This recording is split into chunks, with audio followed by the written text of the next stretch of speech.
Hello and welcome to News Tonight. I'm Rhoda Ngonzi. We'll start with the headlines.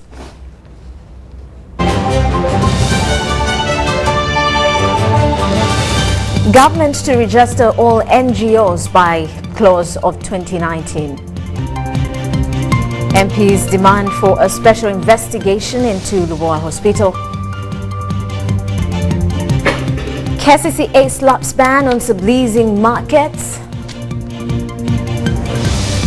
While Kenya and Tanzania battle for Ugandan market. And in sports, local transfers continue. Shaban signs for Vipers.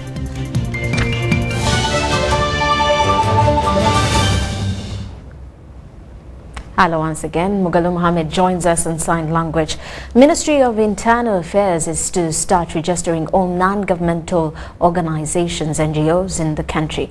The intended exercise involves validation and verification of the NGOs that operate and exist in Uganda. Addressing the media at the Uganda Media Center, Minister for Internal Affairs, General Jeje Odong, says the campaign runs from the 8th of August to the 17th of September 2019.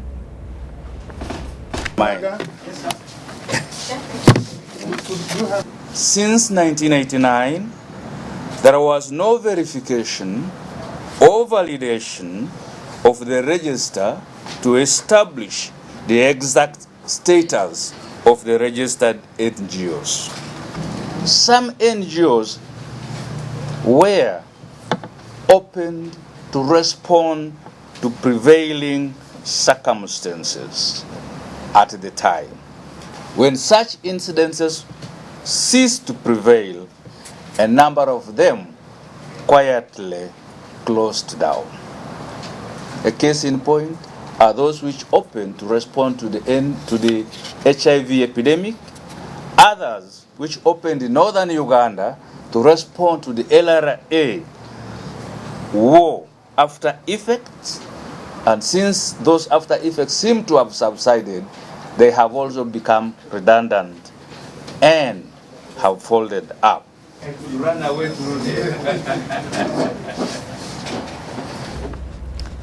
The Speaker of Parliament, Rebecca Kadaga, has condemned the international community for failing to rescue Uganda's financial burden of refugees.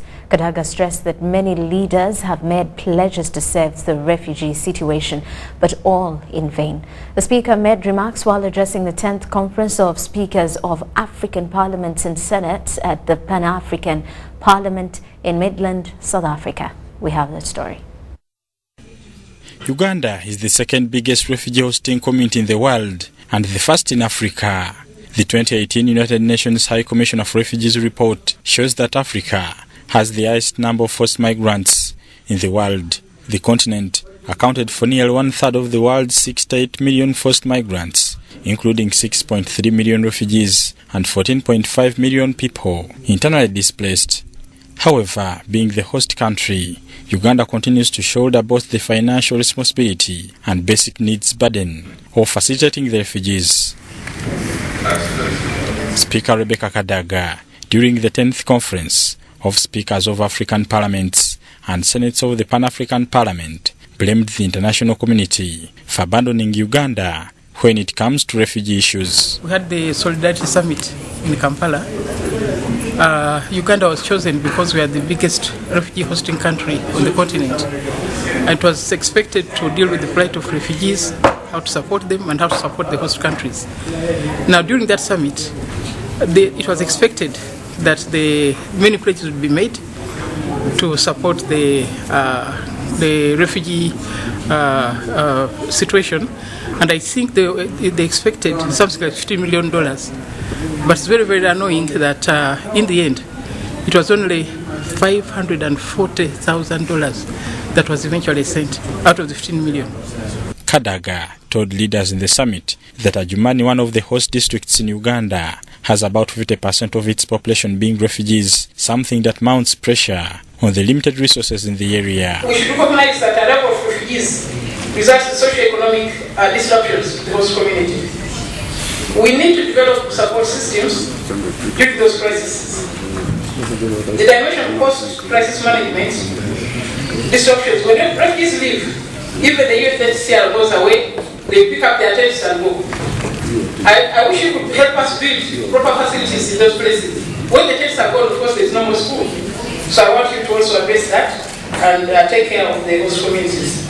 Speaker of the Algerian Parliament, Suleiman Chenine, stressed the need to resolve armed conflicts on the continent with a holistic approach. Speaker Kadaga requested the UNHCR to build permanent structures to accommodate health centers and schools in the refugee settlements to support host communities. The two-day Speakers' Conference was held under the theme, Finding Durable Solutions to Forced Migration to Accelerate Integration and Development in Africa, the role of national and regional parliaments.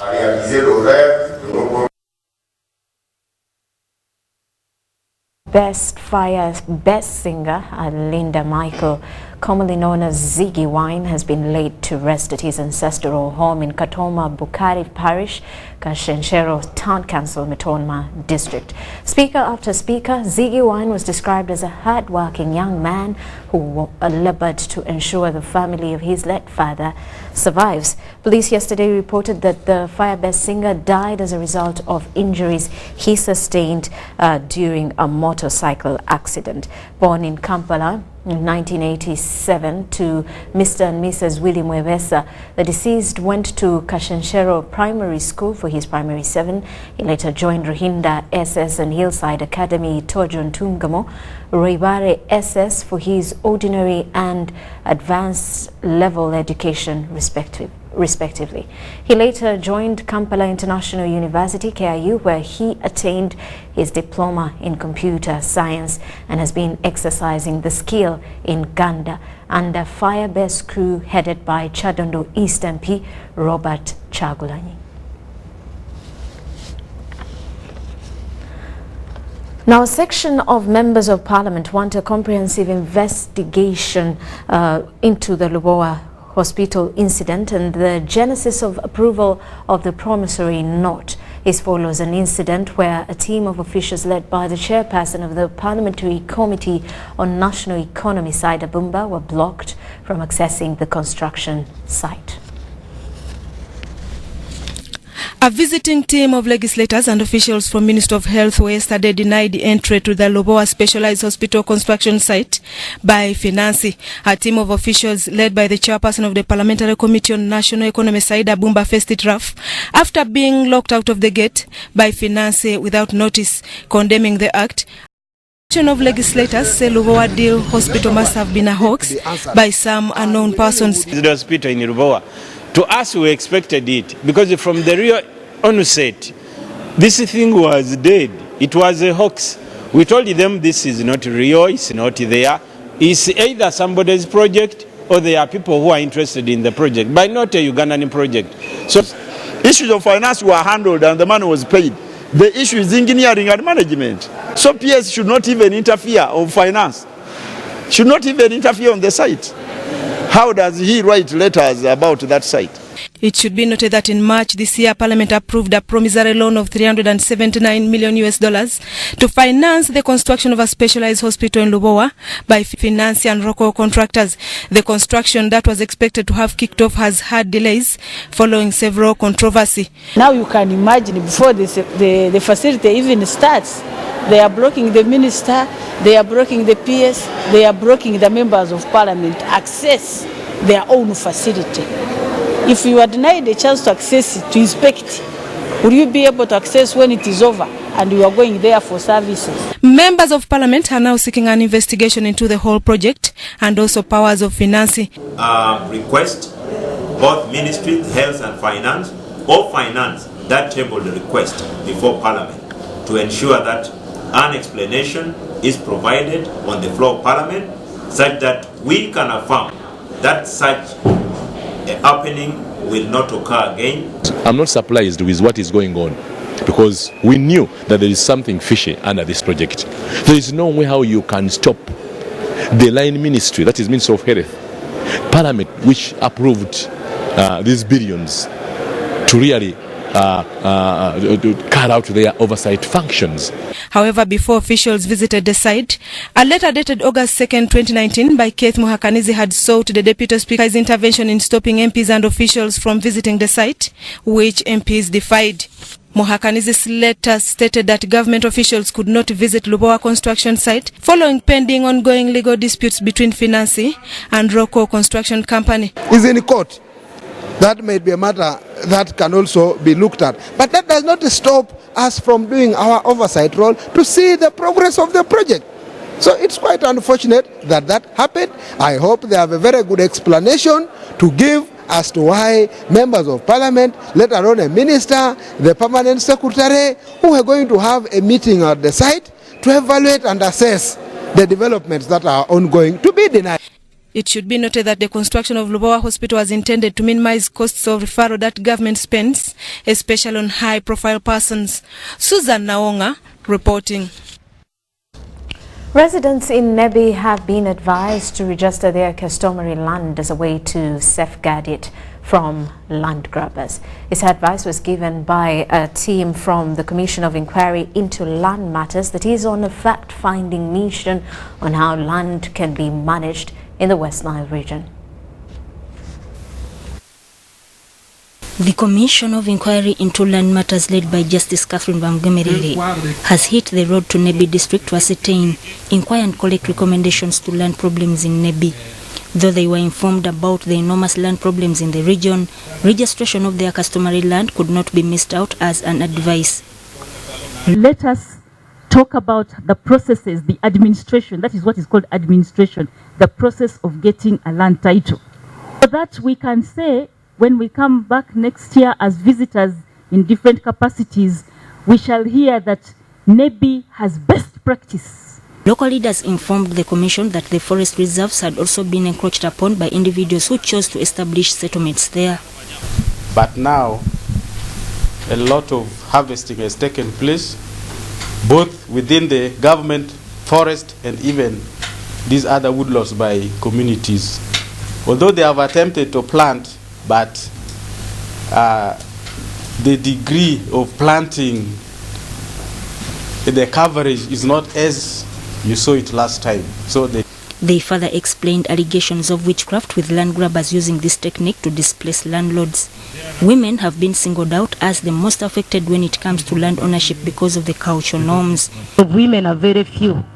And when you look at the challenges at which the women are going through, it is more than the one of the men. The reason is when court cases, whether it is for culture, whether at LC1 level, it is being shared by the men.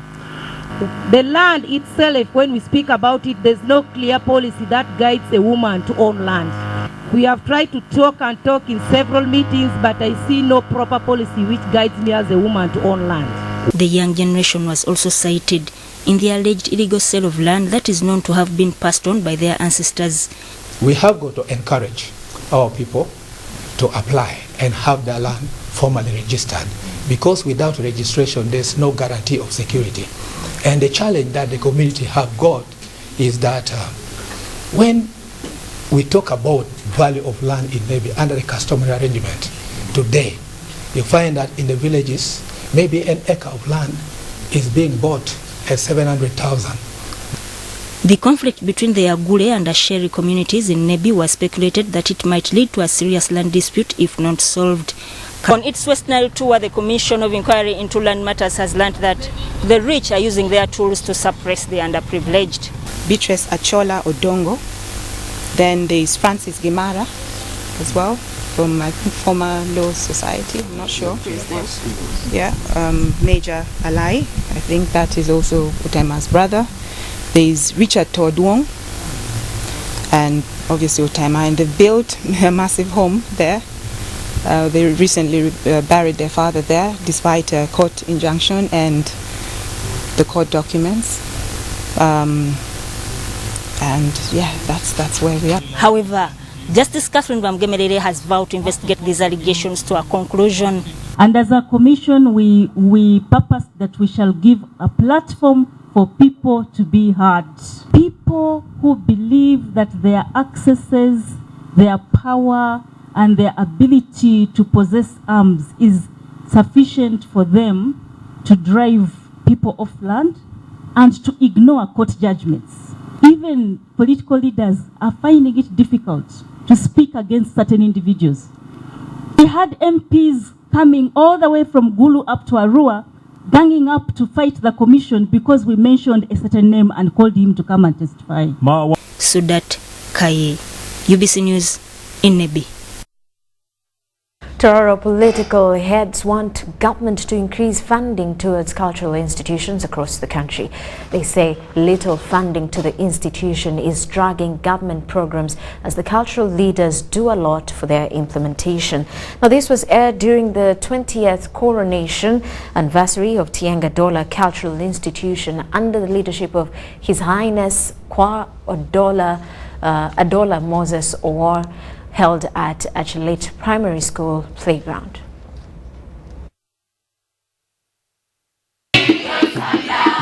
It was jubilations as the cultural leader of Tienga Dola Cultural Institution, His Highness Kwaradola Moses Owori, marks 20 years of service.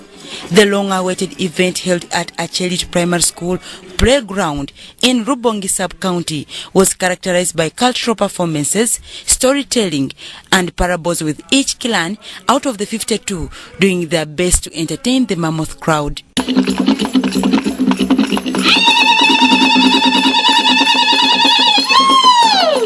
This was all amidst arrival of different dignitaries, including the cultural leaders of the 9 kingdoms, political leaders both within and neighboring districts of Tororo, religious leaders, among others. By exactly noon, His Highness arrived at the venue that attracted thousands of people, where he first drummed as a sign of summoning his subjects to the function.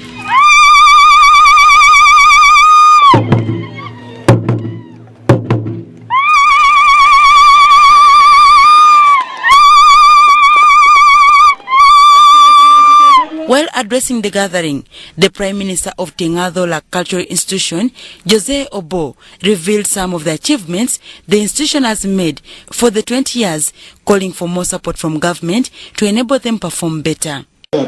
Mobilization and sensitization of the Badola at home and in the diaspora has been done.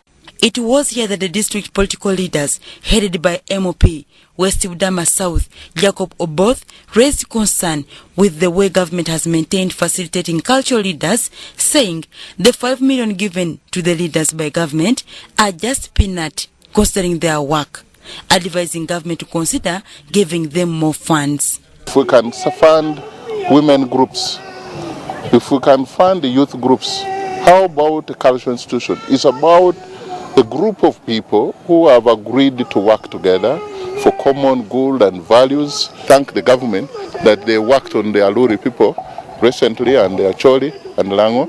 We need the same this way. We need the same in all other cultural institutions. Government should come in with a better budget, better means of transport to facilitate the cultural institutions, to make sure they play a companion role, a supportive role to government in different spheres. 5 million is nothing. It can only, in terms of fuel, that is only fuel for the cultural leader, because he moves to go and barre other functions of his subjects. So 5 million is almost nothing. While addressing his subjects, His Highness Kwaradola raised concern of the poor standard of education in Tororo that has made the district lag behind when it comes to the country rankings. The standard of education in Padola, which in our view is still below standard and required further consideration and improvement. The subjects and the leaders are optimistic that the celebration will strengthen culture,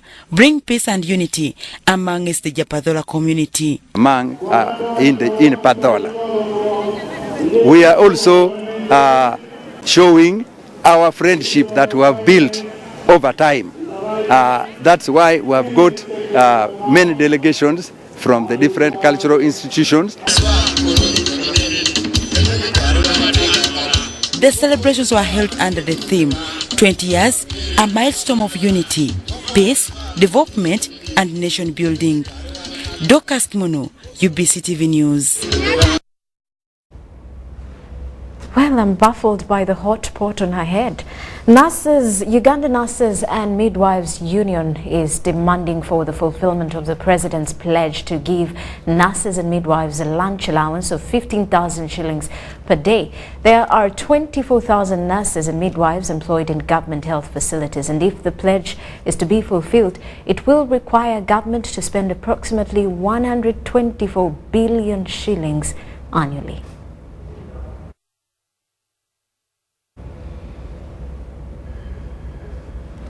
And this lunch allowance was meant to keep the nurse around the hospital and to keep the doctor around the hospital, not to break off for lunch. So when we realized that there was nothing, nurses countrywide are asking, because it was a pronouncement by the president in Tungamo that the lunch allowance was supposed to be catered for, so that the nurse works well. Then number two, it is the cabinet. Last year, I appeared before the cabinet and I stressed this, and they said it was okay. They did not object, and we don't have any communication from cabinet or from ministries that the lunch allowance was not there. Next month, September, if there is nothing for us for lunch, we shall be breaking off for lunch 1.5 hours, then we come back to work. This is not a strike. I emphasize this, that nurses are not going to strike, but they will be breaking off for lunch. And Kampala Capital City Authority has passed a resolution stopping subleasing of markets that are under KCCA management to reduce conflicts and violence. The Lord Mayor, Elias Lukwago, expressed the need for the Attorney General to expedite the process of scrutinizing the market ordinance before him so that it is brought back and passed into law to address a number of challenges in markets like leadership. There have been conflicts related to leadership and ownership in a number of markets across the 5 divisions of Kampala, especially those under the management of Kampala Capital City Authority. Although government came out with a proposal to at least sublease the markets to the vendors themselves, this has not worked. Vendors also proposed to put caveats on land titles of their markets after losing trust in Kampala Capital City Authority. The acting deputy ED, KCCA Sam Serunkuma, says the president, while in Kampala, directed to repossess all markets that had been leased out. The government paper has been prepared. I'm not sure of the content of the cabinet paper, but what I know is that cabinet is going to take a decision on the repossession of some of this market. We don't want to see any market leased out, because markets are supposed to be the seedbeds in finance. While chairing authority meeting, the Lord Mayor Elias Lukwago said it is impossible to regulate the markets without the law. That is why they are being managed by a group of few people. And even with that new arrangement, it's still problematic. A market is let out to purportedly to vendors, then a group, a clique, registers an association, they become the owners, and before you know it, they are the ones collecting revenue to ban on leasing KCCA markets until further notice.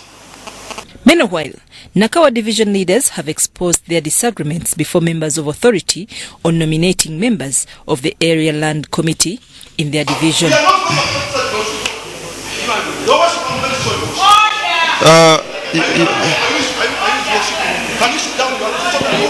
Reserve the right to approve or not to approve. True. They can approve or not approve. Thank you. So if they refuse to approve and there is a persistent stalemate, there are mechanisms within the law where the authority can take action. single reason they must give for me to defer the names that I had proposed earlier. I hear there are some of the rich men that are trying to make sure that they bring their names on people so that they can defraud land of the poor people. Today as I speak, land in Kasenke 1, it's a village, Kasenke 2 is another village, Kasenke 3 had been defrauded. So of Nakawa fails to come up with the names of the area land committee. The mayor and the councillors should appreciate that this authority will proceed to appoint those particular individuals. Challenge is that there is a challenge of a win-win. That these councillors don't oppose all the names. They're only saying, you do the details, yes, can we have also 2 out of the 5? And then the mayor also has the leeway on the 3. I also want us to request ourselves and the members of Nakawa Division Urban Council to have our tempers lowered and look at the issues in a sober way. So Nakawa Division should understand, by failing to do the job they are supposed to be doing, they are actually disenfranchising very many citizens, and I think it would be a shame to all the leadership of Nakawa Division. 5 members on the Area Land Committee nominated by the Mayor Kawempe Division have been approved. The Lord Mayor, Elias Lukwago, said all members of the Area Land Committees from the 5 divisions of Kampala are to be sworn in 2 weeks' time, within which Nakawa has to submit a list of members for its division. I'm Nafka Farida and Gloria Gwetabenji in Kampala. And with that, we take a short break. When we return, business news. Do stick around.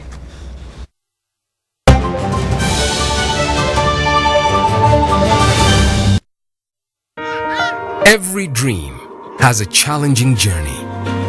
Ours began in 1998 with a mission to drive the development of a robust communications sector in Uganda. We created structures to champion the dream. We've evolved, made discoveries, supported great minds, empowered Ugandans, and fostered a vibrant culture, enabling communication for all. Down the years, we've created memories and networks, uniting generations and building great partnerships. Together, we can go even further. UCC, celebrating 20 years of achievements.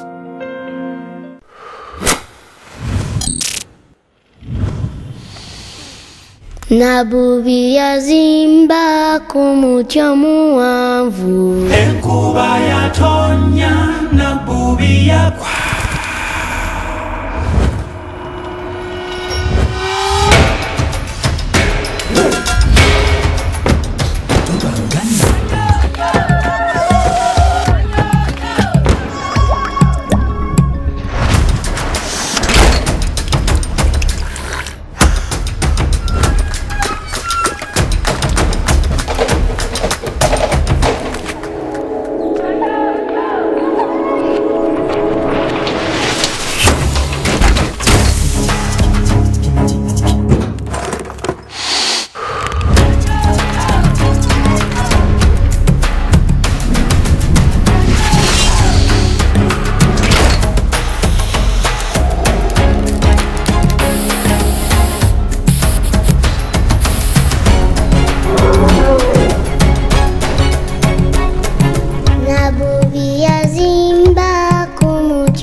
Ladies and gentlemen, welcome to the Pain Arena. Introducing on the right corner, Mr. Action, the reigning heavyweight champion in the ring against the Headache, the #1 contender.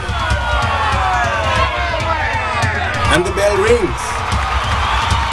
Headache charges forward with a steady right and a left hook.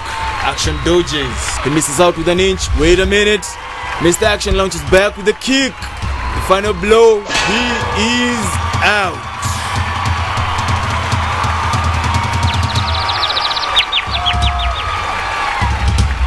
If symptoms persist, seek medical advice. Have you completed Senior 4 or Senior 6 and you want to do a 2-year certificate or a diploma course? Makerere Institute for Social Development, an affiliate to Makerere Business School, offers programs in accounting and finance, business administration, procurement and supplies management, social work and social administration, information technology, counseling and guidance, human resource, project planning and management, journalism, secretarial studies, and many others. We are located on Sa Apollo Kegwa Road, next to Oilcom Petrol Station, with a UBTEP Center number.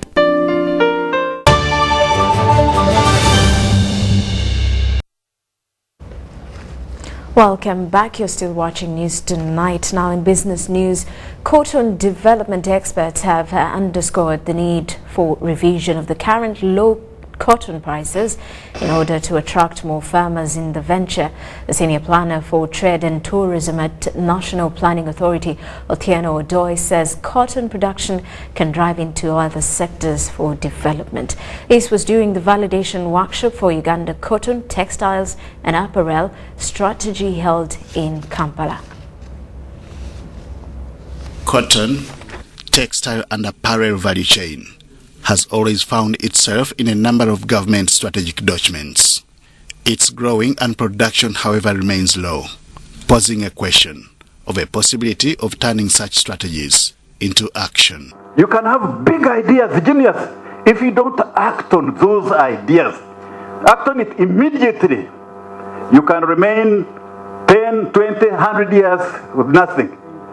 So please, if you decide on something now on this cotton, don't wait for next year. Act on it now. Uganda currently produces more than 30,000 tons of high-quality cotton lint, suitable for a wide range of applications. Unfortunately, up to 90% of it is exported without local value addition, owing to two operational spinning mills, producing mainly for local and regional markets. This is the trend that cotton development experts are seeking to change. We have two things we are looking at. We are looking at developing a domestic market, and therefore the questions must be, can we develop the domestic market now, and do we have the resources we need to develop consumption for domestic market now? That's part one. And we choose the choices and we look for the resources.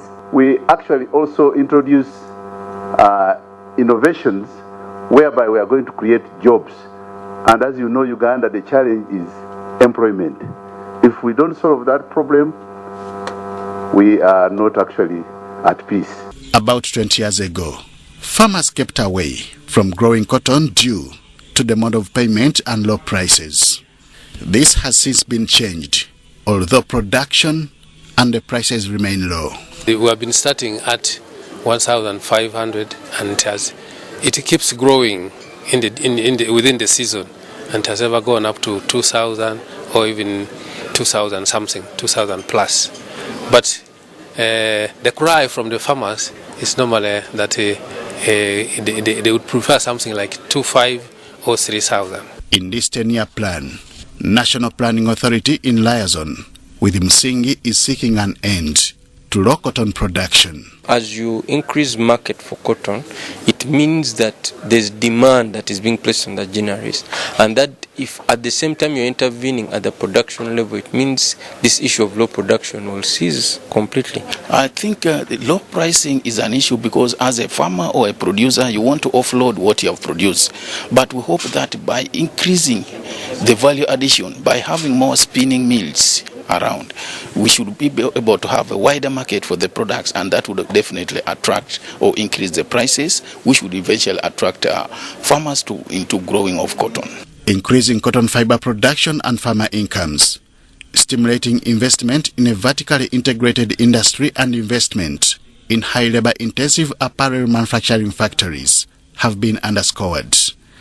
In doing so, cotton growing and production will create about 50,000 jobs. Henry Okrut, UBC. Ministry of Trade, Industry and Cooperatives is working towards developing the leather industry to increase on the production of leather products. The Minister for Trade, Amelia Chambade, says revamping the leather industry will create more jobs and also reduce on leather imports. You can make anything.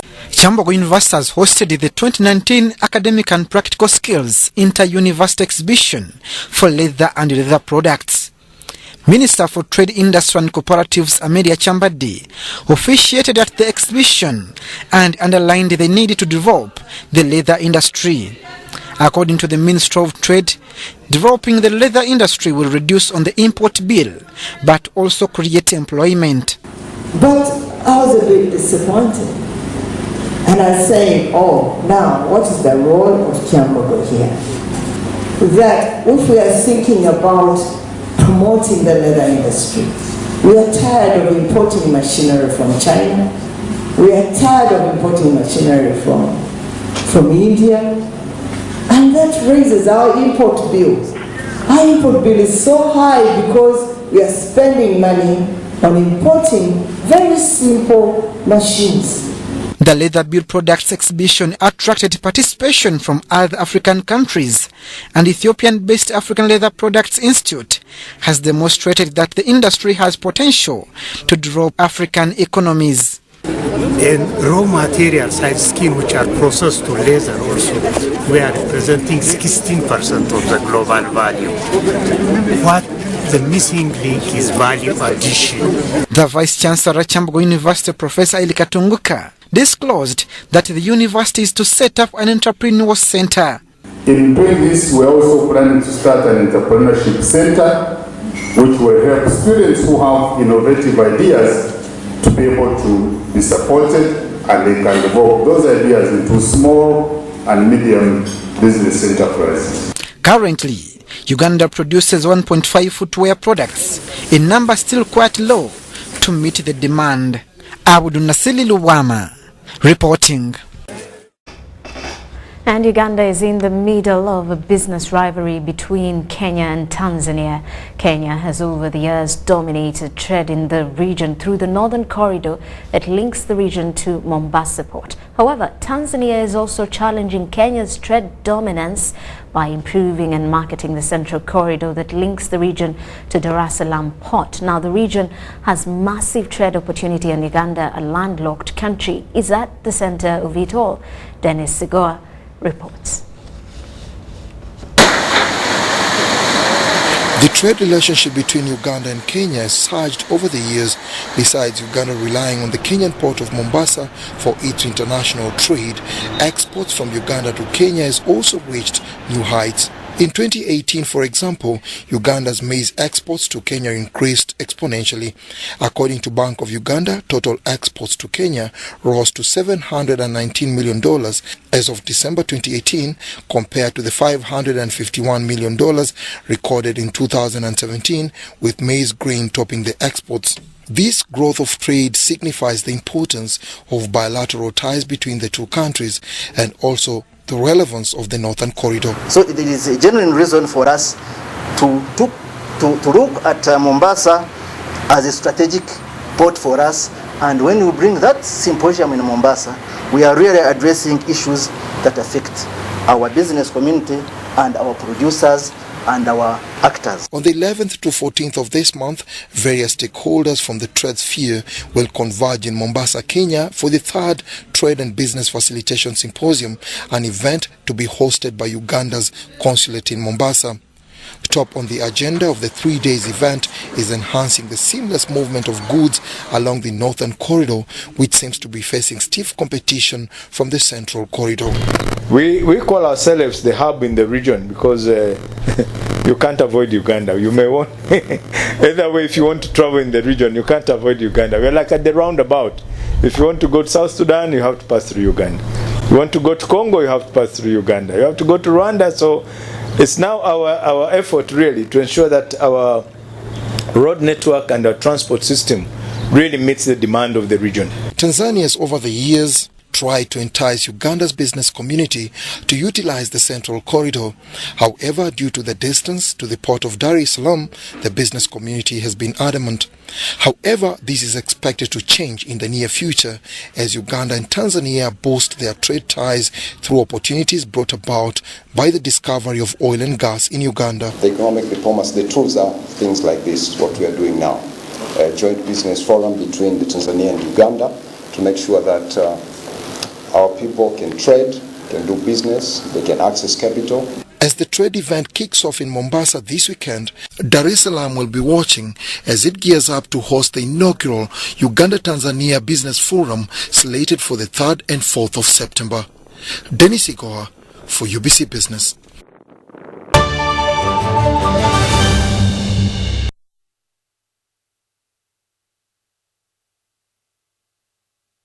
Have you heard? Echoto Cultural and Food Festival brings all cultures together with all types of food for fun-filled moments. This is an amazing opportunity to find all Ugandan foods alongside those of international community in one place at the Uganda Museum from Friday 9th to 11th August 2019. Entry is 10K with a food coupon and free for kids. An opportunity to test different foods for Baganda, Acholi, Bachiga, Chinese chapati, Ethiopian injera, Nigerian fufu, among others. Sponsored by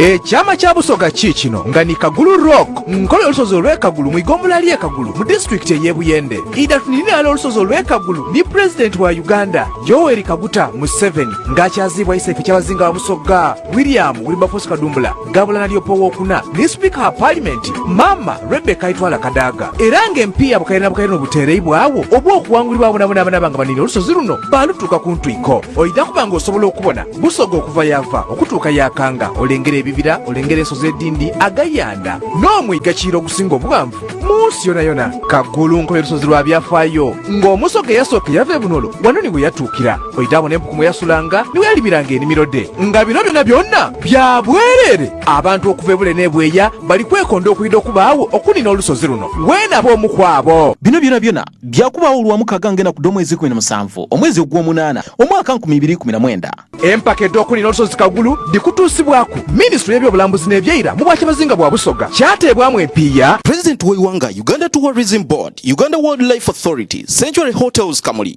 UBC TV Madvan Group of Companies Big Fair awalala Hillwater Purity nothing less. Forget the long line hassle. With 1xBet, the power of placing that perfect bet is at your fingertips. Bet anytime from anywhere. Best of all, payment is instant. Place your bet on whatever you choose. Virtual games, bet games, sports, and even live betting. Winning has never been this simple. Bet with 1xBet. Advanced gaming is regulated by the Lotteries and Gaming Regulatory Board. Betting is addictive and can be psychologically harmful, and it's only eligible to persons above 18 years of age. Brought to you by Bet with 1xBet.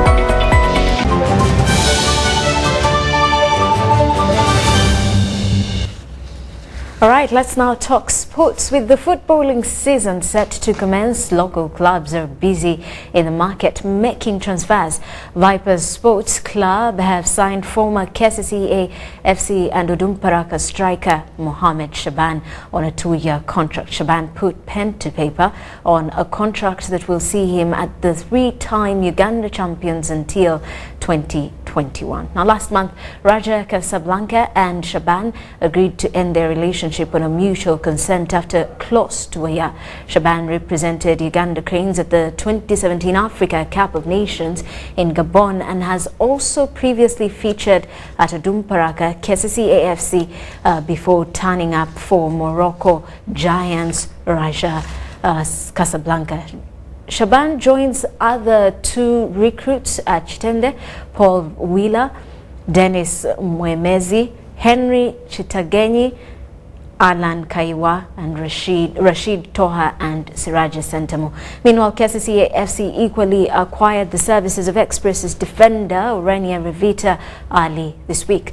The former Express defender signed for an undisclosed fee but expected to be at the club until 2021. Now, Rays of Grace Primary School are the champions of the inaugural edition of the FUFA Primary Schools Championship held at FUFA Technical Center in Injeru. Rays of Hope defeated Oasis Annex from West Nile to the title. FUFA President Moses Magago assured the two teams to compete in the East Africa Primary Schools competition. The tournament looked at identifying young talent.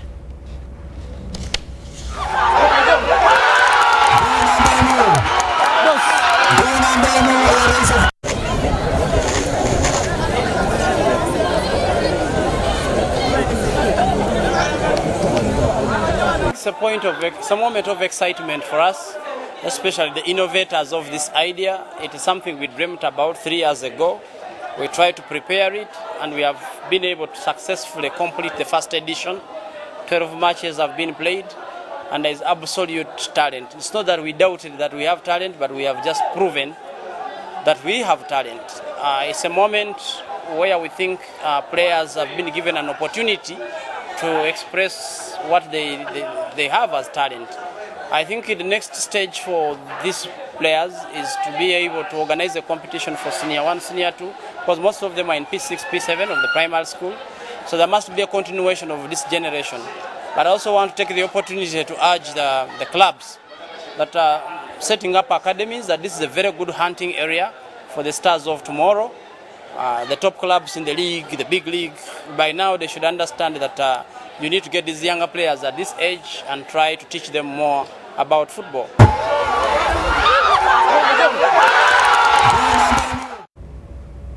Now, Master Security Football Club of Malawi that faces Proline FC is expected to jet into the country ahead of their CAF Confederation game against Proline this Saturday. The game at the Philip Omondi Stadium is a preliminary round game before the teams progress to the group stages of the competition. Proline has been tested well in the FUFA Super 8 tournament where they lost to Vipers FC and also competing in the Sikafa Kagame Cup, losing out in the group stages. The newly acquired player from Vipers Sports Club, Amis Chiza, will miss the game on Saturday. That's after being left out of the squad that was submitted to CAF. Meanwhile, KCCA FC has left for Namibia to compete in the CAF Champions League preliminary round. KCCA faces African Stars this Saturday. 18 players, 7 coaches left Wednesday morning, with 3 players making their debut out with KCCA FC. These include Kasozi Nicholas, Sadata Naku and Kato Samuel, who has just been promoted from the academy.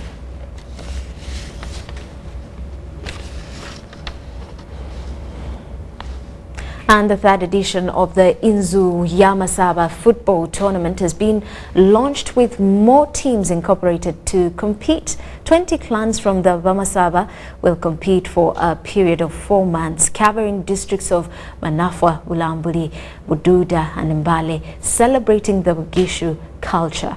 Uganda Breweries is sponsoring the tournament to a tune of 50 million shillings to help buy sports equipment, enhancing competition. Let's take a look.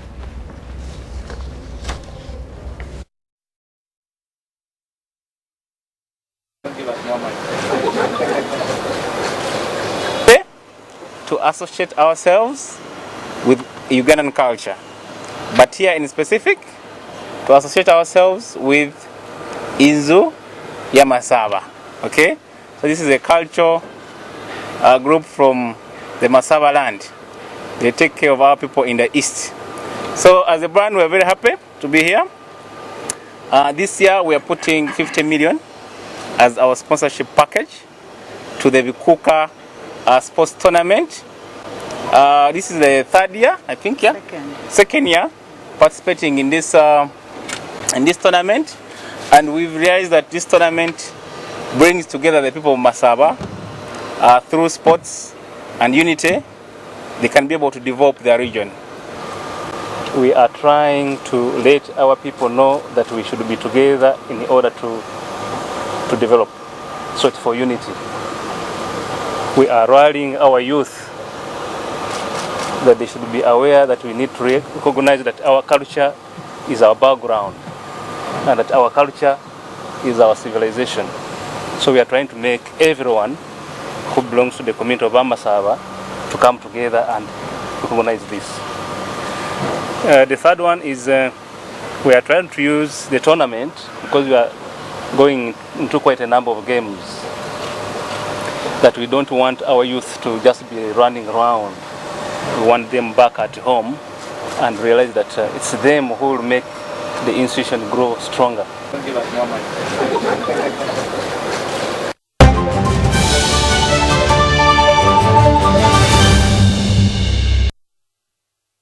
Let's now take a look at our top stories for the night.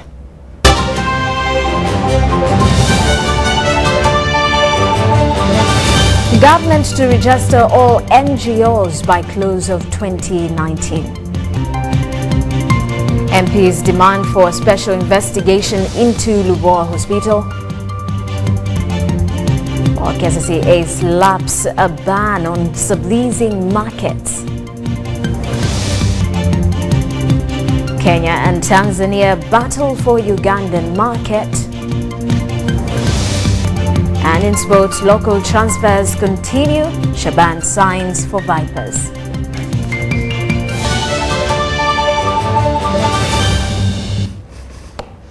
And well, that does it for news tonight. It's been lovely having your company on Sign Language. Magalu Mohammed, I am Rhoda Ngonzi. We'll leave you with Duffin with the weather update. Have a lovely night. We started the day with sunny intervals in most parts of the country, though in the afternoon we had showers. According to the satellite image over Africa, it shows that the rain belt is in the northern part of the country, though we are being affected by the high pressure center that is over land, blowing in dry dusty winds. That's why in the morning hours we are having hazy conditions. And then for tomorrow we are expecting to start the day with sunny intervals in most parts of the country and hazy conditions. Later in the afternoon we are expecting showers, isolated showers in most parts of Uganda. Temperatures expected to rise to 29 degrees Celsius in the northern part of the country, and then in our capital city we are expecting temperatures to rise to 28, and then in Kampala we are expecting temperatures to rise to 25. In Kasese we are expecting temperatures to rise to 30. Going beyond Uganda, we are expecting Dubai to have sunny conditions. Nairobi, New Delhi and New York we are expecting sunny intervals. Cloudy conditions expected in London with temperatures rising to 22. That's what you had in our store. I'm Daphne Kabasita from Uganda National Meteorological Authority, and thanks for tuning in to UBC. Continue watching UBC.